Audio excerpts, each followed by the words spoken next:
Okay, the floor is open. Yes, please identify yourself. Siya muna ba? Then ikaw, ha? Sir, Jason po ng SMNA News. First question po, sir. May we have your comment dun sa sinabi ni Representative Jokno na sinabi niya na yung pag-file ng case is just a diversionary tactic para makalimutan po daw ng mga tao yung dahilan kung bakit nagkaroon po ng hearing. Remember po, si Attorney Carpio is sa pribado ng individual. No? Hindi naman siya parte ng hearing. Kaya nga po napilitan siyang magkaso dahil nga bilang private individual, di ba?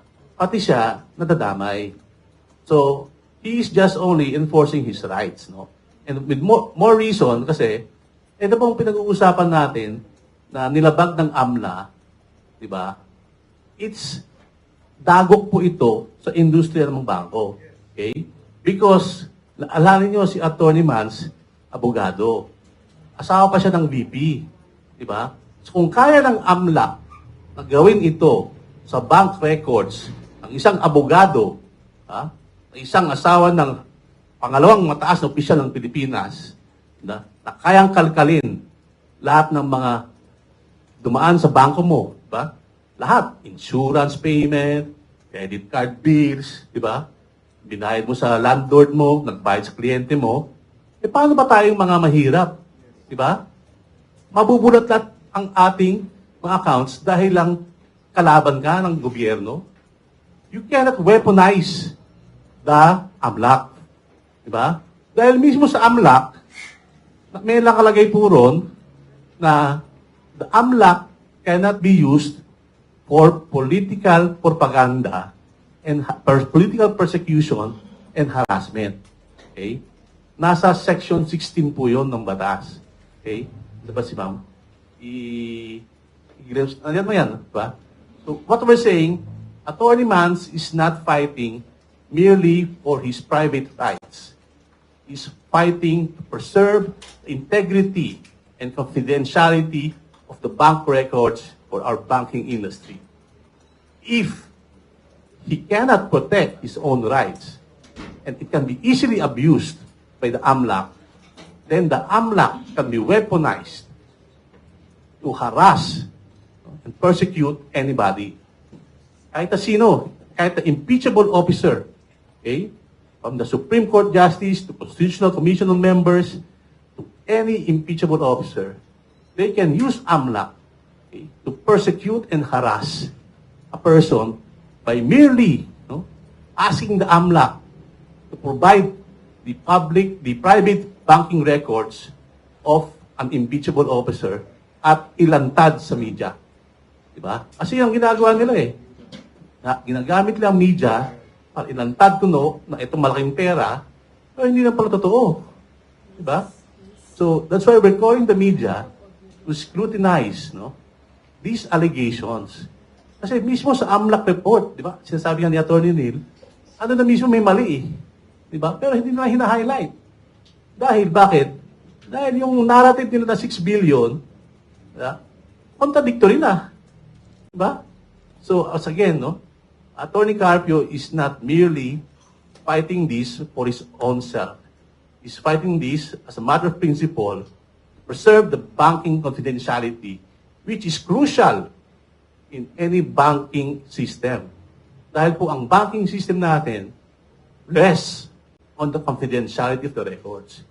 If a bank cannot protect the confidentiality of the records of its bank depositors, the banking system will fail. Okay? So kung kaya lang gawin ito kay Atty. Mans, kaya lang gawin ito sa atin. So, dagdagan ko lang. So from our point of view, yung statement na gano'n ni Congressman Jokno is a political statement. So, of course, we respect his right to free speech because that is also a constitutional right. Pero yung issue lang po natin dito, kung tatandaan ninyo, is whether or not they committed a criminal act in violation of the Anti-Money Laundering Act. So, yun lang po. Whether or not they committed a violation, and if they did, therefore they should be held liable. Yun lang po yung issue dyan. Sir, last. Okay, last. Sir, with regards po dun sa defense ni Attorney Mans na he said he is a private individual.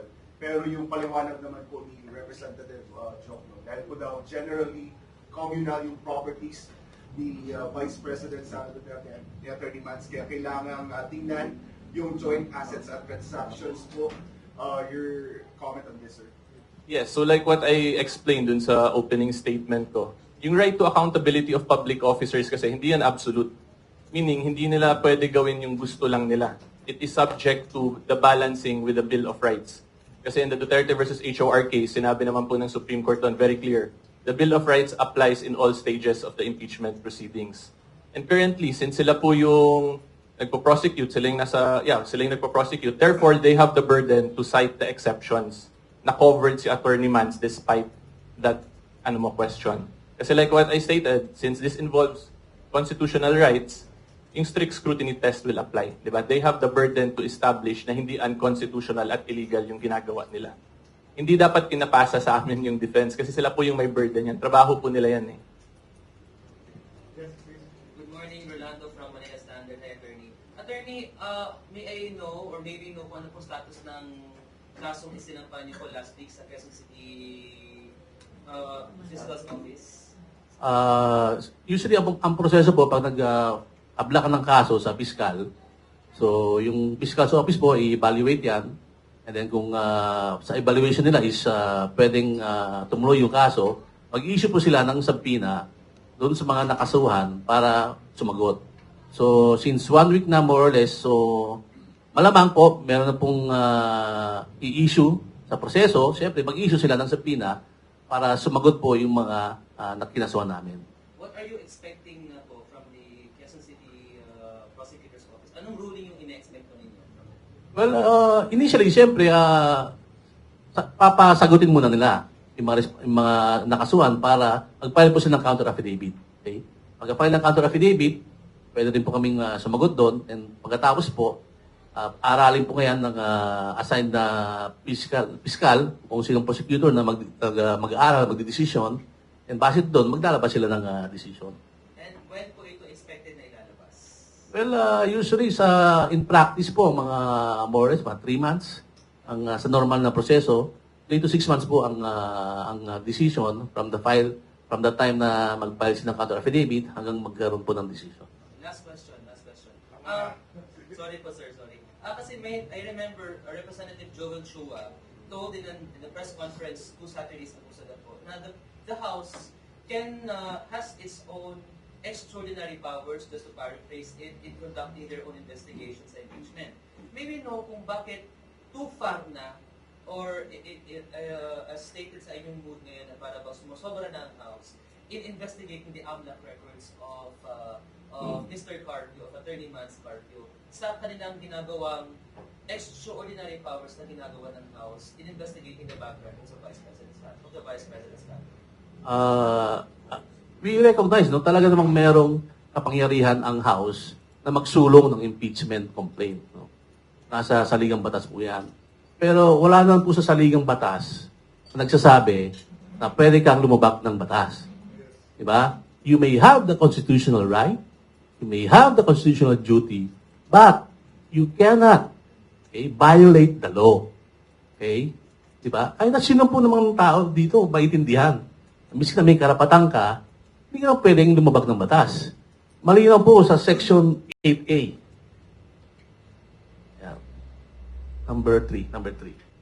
Pangatlong slide. Isa pa. Yan. Isa pa.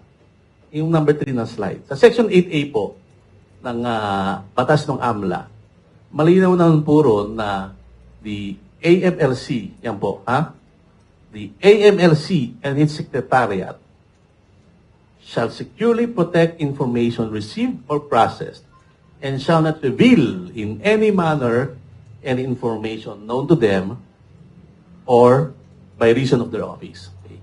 So, miski na po may kapangyarihan ang House of Representatives na magsulong ng impeachment complaint, kailangan pa rin sumunod sila sa batas.